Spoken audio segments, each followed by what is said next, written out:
Allahumma salli ala Muhammad ya Rabbi salli wa sallim sallallahu rabbuna ala nuril mubin Ahmad al-Mustafa sayyidil mursalin wa ala alihi wa sahbihi ajma'in walhamdulillahi rabbil alamin.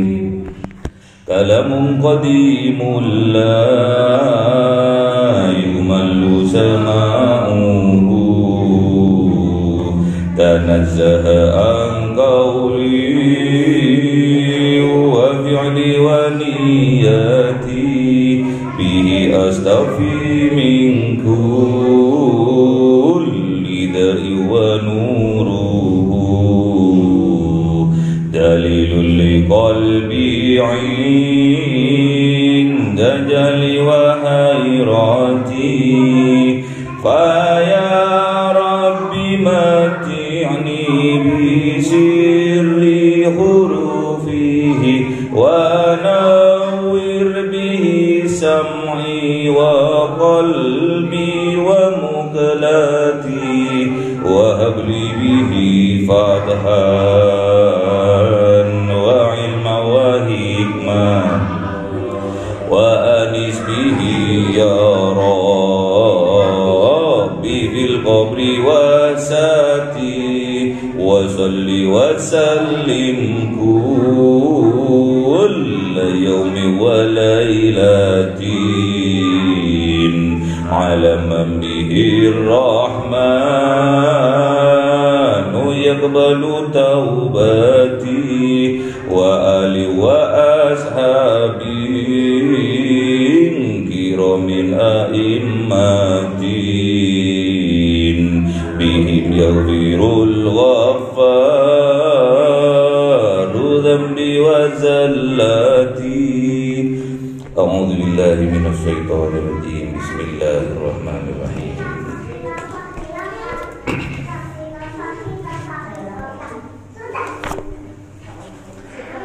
Bismillahirrahmanirrahim. Subhanalladzi asra bi 'abdihi lailan minal masjidil haram ilal masjidil aqsa alladzi barakna hawlahu linuriyahu min ayatina innahu huwas sami'ul basir. Ini surat Al-Isra. Al-Isra menerangkan Isra-nya Kanjeng Nabi. Isra-nya Kanjeng Nabi Muhammad sallallahu alaihi wasallam yang ditandai dengan Maha Suci Allah, Subhanallah. Maha Suci Allah, Subhanalladzi asra bi 'abdihi lailam. Maha Suci Allah yang telah memberangkatkan hambanya yaitu Nabi Yuna Muhammad lailam di waktu malam minal masjidil haram dari masjidil haram ilal masjidil aqsa kepada masjidil aqsa menuju masjidil aqsa alladzi barakna haulahu yang diberkahi haulah dan dihauli dimuliakan haul dimuliakan linuriyahu min ayatina dan diberi cahaya nur dalam proses perjalanannya itu karena ada nur ada cahaya sehingga kelihatan semua min ayatina dari tanda-tanda kekuasaannya Allah. Innahu huwas samiul basir, dan sesungguhnya Allah itu maha mendengar dan Maha melihat.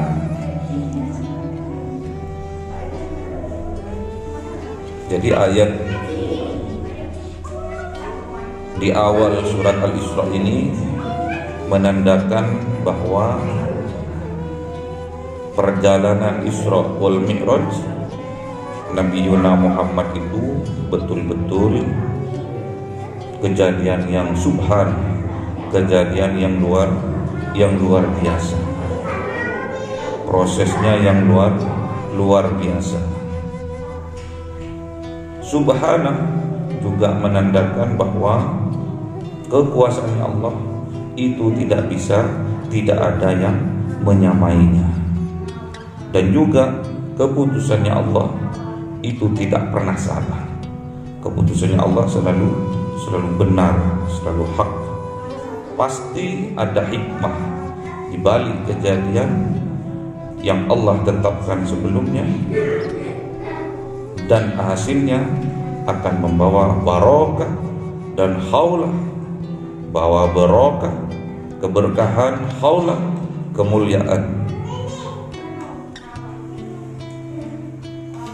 bagi hambanya, yaitu Nabi Muhammad Sallallahu Alaihi Wasallam. Perintah ini diberikan kepada Nabi Muhammad dan hasilnya akan diteruskan, keberkahannya, kemuliaannya akan diteruskan kepada umatnya. Perlu kita ketahui bahwasanya sebelum kejadian Isra wal Mi'raj Nabi Muhammad itu ada 3 hal yang dialami oleh Nabi Muhammad, dan tahun itu terkenal dengan tahun Amul Huzni, tahun kesedihan. Kenapa kok dikatakan tahun kesedihan? Karena pada tahun yang sama istri tercinta Nabi Muhammad, Khadijah, itu meninggal dunia. Kemudian disusul oleh pamannya Abu Thalib juga meninggal dunia. Dari keduanya itu, dari Khadijah yang menandakan wanita belahan jiwa, terus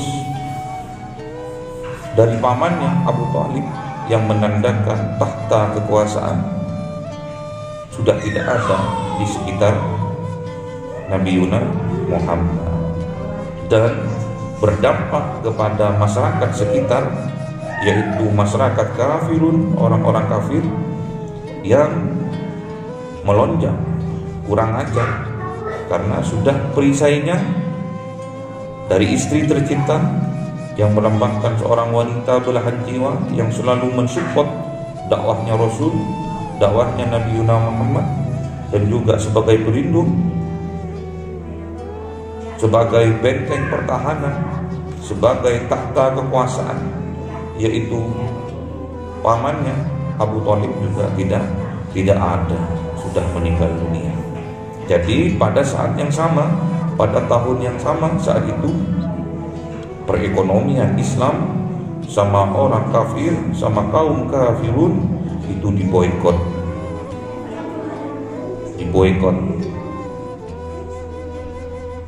Jadi perekonomian Islam saat itu stagnan, sudah mencapai titik stagnan, sudah tidak bisa bergerak lagi.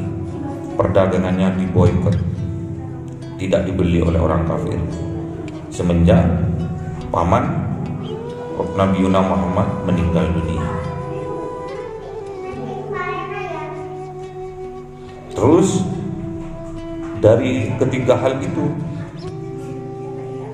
dikatakan tahun itu namanya Amul Huzni, tahun kesedihan. Kemudian diberangkatkanlah Nabi Muhammad di waktu malam minal Masjidil Haram, dari Masjidil Haram menuju Masjidil Aqsa pada malam hari. Ini yang dinamakan Isra. Mendatar hubungan sesama manusia, kelakuan syariah yang diketahui oleh orang, misalkan sholat, misalkan kita membantu masjid membelikan semen, ketahuan orang. Gak bisa ujuk-ujuk semen datang sendiri. Misalkan juga membantu orang yang terdampak pandemi, kena COVID, kita ngasih bantuan sembako bagi orang yang isoman. Itu adalah ibadah yang ketahuan. Sholat maktubah 5 waktu secara berjamaah juga ketahuan, itu namanya syariah. Amal ibadah yang ketahuan itu namanya syariah. Lambang dari Isra, dari Masjidil Haram ke Masjidil Aqsa. Mi'raj adalah perjalanannya Rasulullah dari Masjidil Aqsa ke Sidratul Muntaha, perjalanan yang vertikal ke atas, perjalanannya yang ke atas, menuju melambangkan batinnya. Jadi kalau orang itu dibagi dua, ada yang zahir, ada yang batin. Mi'raj adalah perjalanannya batinnya Rasulullah menuju kepada Allah Subhanahu wa ta'ala. Jadi Isra adalah hal yang ketahuan. Jadi kalau kita sholat, gerakan sholat itu adalah syariah yang dilambangkan dengan Isra-nya Kanjeng Nabi. Namun lurusnya batin menuju Allah itu namanya Mi'raj. Mi'raj ke atas. Jadi sholat itu melakukan Isra wal Mi'raj. Makanya Kanjeng Nabi Muhammad mengatakan di sebuah riwayat, di hadis yang sahih, mengatakan bahwa as-sholatu mi'rajulul mu'mini. Sholat itu mi'rajnya orang mukmin.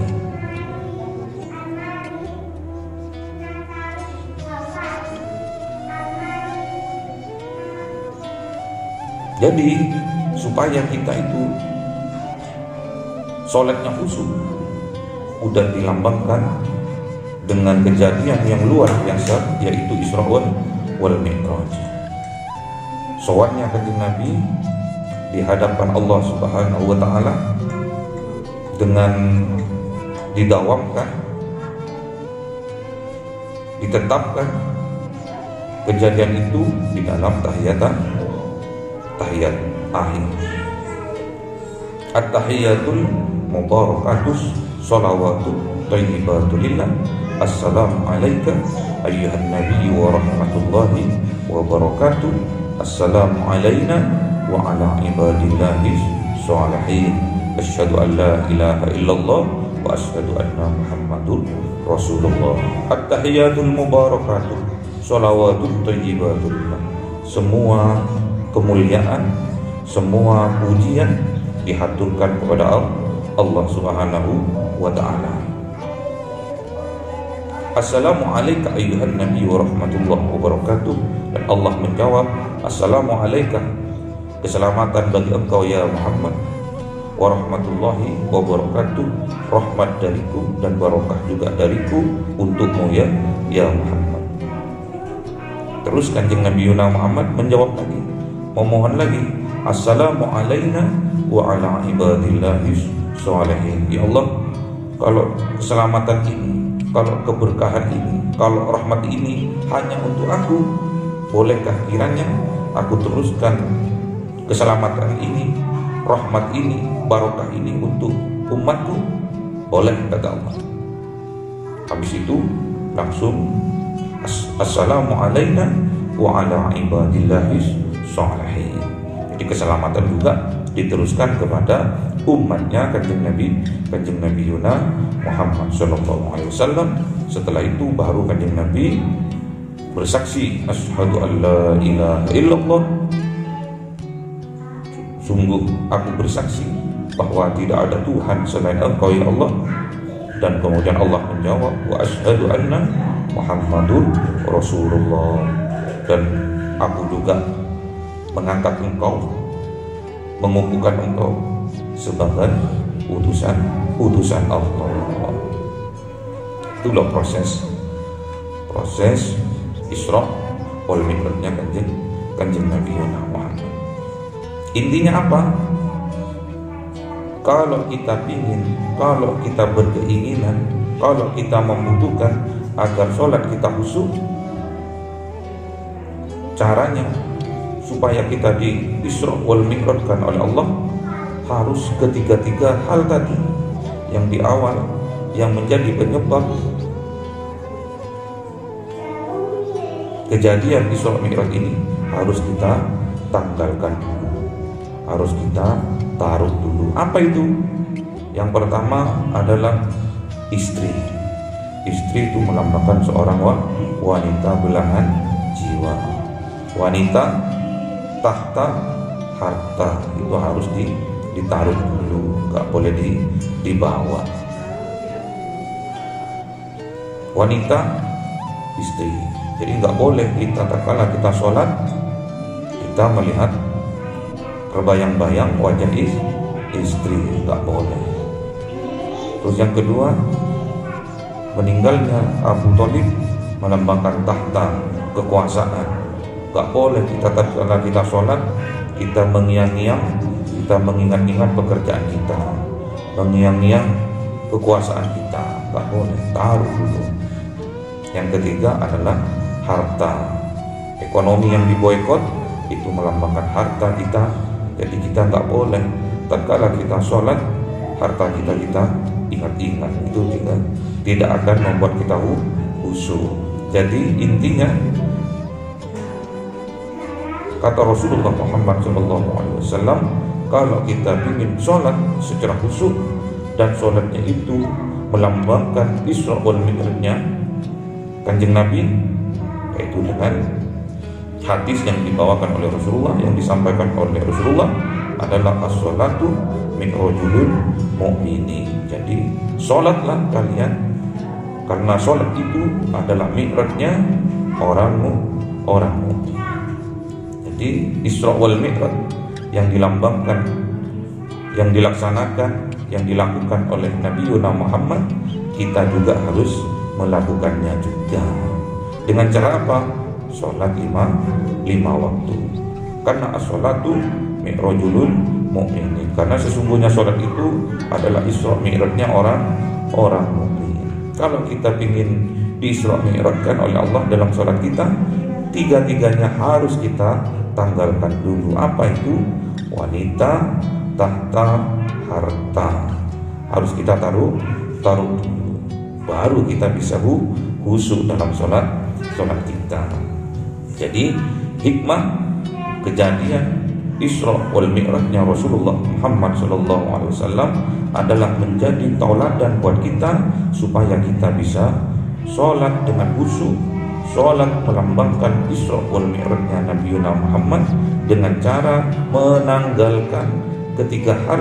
Yang pertama adalah wanita, yang kedua adalah tahta, yang ketiga adalah harta. Jadi di dalam dunia bisnis yang populer, di dalam dunia kehidupan kita yang populer adalah harta, tahta, wanita. Harus kita tanggalkan terlebih dahulu kalau kita mau sholat, agar sholat kita dikhusyukkan oleh Allah Subhanahu wa Ta'ala. Dan sholat kita melambangkan perwujudan dari Isra Mi'rajnya Nabi Muhammad sallallahu alaihi wasallam. Catatan khusus, kalau kita ingin khusyuk dalam sholat kita harus tanggalkan harta, tahta, wanita. Semoga kita diberi kemampuan oleh Allah Subhanahu wa taala, dihusukkan sholat kita oleh Allah Subhanahu wa taala, diberi kekuatan oleh Allah Subhanahu wa taala, bisa menanggalkan ketiga hal penyebab kita tidak khusyuk dalam sholat, yaitu harta, tahta, wanita. Insyaallah kita akan dihusukkan oleh Allah Subhanahu wa taala. Allahumma arhamna bil Qur'an waj'alhu lana imaman wa nuran wa hudan wa rahmah. Allahumma dzakirna minhu ma nasina wa 'allimna